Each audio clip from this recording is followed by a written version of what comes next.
Au nom du Père et du Fils et du Saint-Esprit, Amen. Chers frères et sœurs, chers jeunes, tout homme et toute femme de bonne volonté, j'implore sur vous la grâce de Dieu, sa bénédiction et sa protection. J'ai décidé de faire cette vidéo en réponse à ces nombreuses personnes, surtout jeunes, qui me posent la question sur la motivation de ma vocation à devenir religieux, à devenir prêtre. Ils se demandent si je suis vraiment heureux dans la vie que j'ai choisie.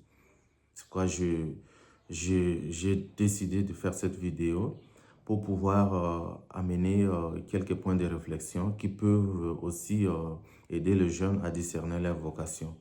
Et pour le faire, je vais le faire en deux parties. Je vais d'abord partager mon expérience personnelle que j'appelle une série de réflexions autobiographiques. Et puis, ça pourra aider ou ça pourra attirer l'intérêt des uns des autres à pouvoir eux aussi évaluer leur vie par rapport à l'appel que Dieu leur lance. Et après, je vais adresser quelques questions brûlantes qui tournent dans les têtes de jeunes gens aujourd'hui quand ils pensent, quand ils discernent leur vocation.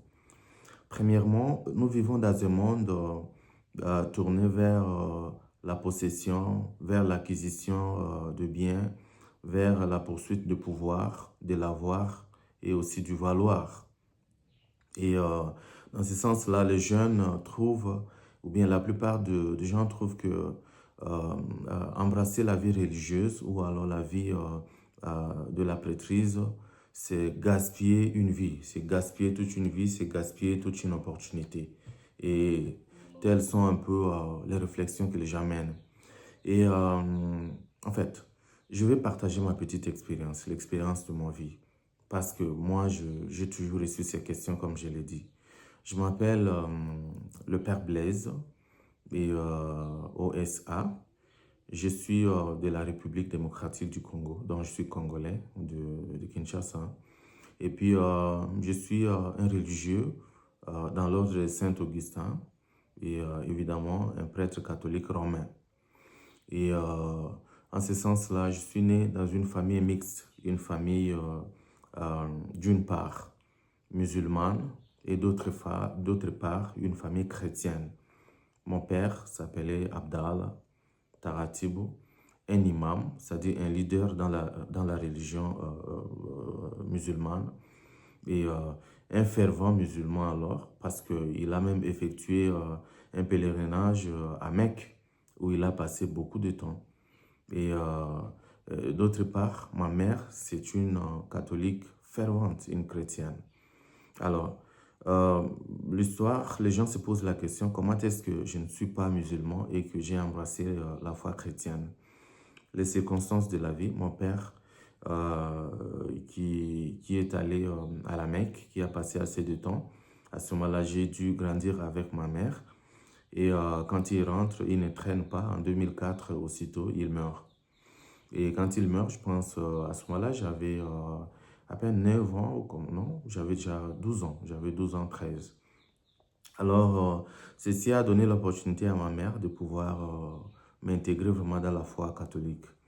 Et un fait encore est que à 14 ans, je vais intégrer un internat de jeunes et qui était en fait dirigé sous la gestion des Pères Augustins. Et là, j'ai passé 4 ans, j'ai eu mon diplôme à l'âge de 17 ans.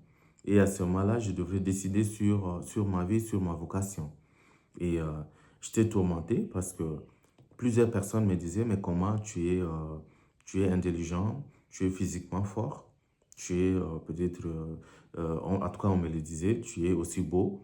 Comment se fait-il que tu ne poursuis pas les études pour être pilote, médecin et tout, et que tu pars au couvent pour sacrifier ta vie, tu ne vas pas avoir une femme, des enfants et tout. Et, vraiment, ça m'a tourmenté beaucoup. Il y a même des membres de ma famille qui m'ont proposé les études, qu'ils étaient en mesure de payer mes études aussi longtemps que j'avais la volonté. Et la seule personne qui m'a vraiment encouragé, c'était ma mère. Ma mère me dit simplement, mon fils, écoute ton cœur et surtout fais confiance à Dieu prends une décision qui t'engage et n'oublie jamais d'où tu viens. Voilà un peu comment je suis arrivé. Voilà, j'ai eu le courage de pouvoir écrire pour commencer le pré-noviciat. Et une chose étonnante encore, le pré-noviciat, nous sommes admis en 7. Et quand il faut maintenant rentrer pour commencer la formation comme telle, seulement 3. 3, nous revenons en 3. Et après le pré-noviciat, il y a un qui est renvoyé. Et nous commençons le noviciat en 2, mais encore à la fin du noviciat, mon frère et ami avec qui on cheminait, lui aussi, il est renvoyé. Je suis encore traumatisé et frustré. Je me dis, est-ce que j'avais vraiment pris une bonne décision ou comment? Est-ce que j'aurais pu peut-être écouter les gens qui m'encourageaient aux études? Est-ce que je vais m'en sortir? J'irai jusqu'au bout? J'étais frustré.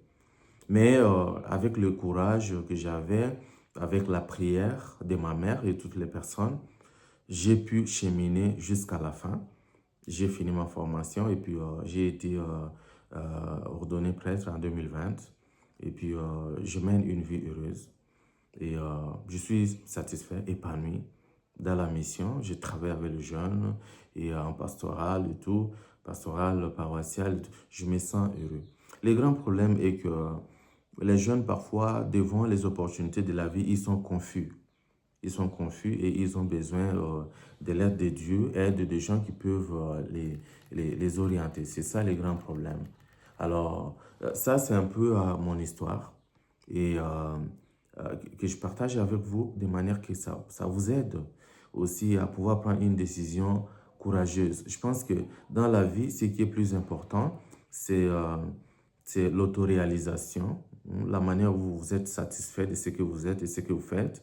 Mais c'est le bonheur aussi, le bonheur, trouver le bonheur dans ce que vous faites. C'est le plus important. Je pense que vous qui êtes confus, je pense que je vous recommande 2 choses. Et il faut prier, beaucoup prier, pour que Dieu vous aide vraiment à prendre une décision qui est la vôtre. Mais il faut aussi approcher de bonnes personnes qui peuvent vous orienter à pouvoir vraiment prendre une bonne décision. Nous prions que le Seigneur vous aide à vraiment discerner votre vocation. Au nom du Père et du Fils et du Saint-Esprit. Amen.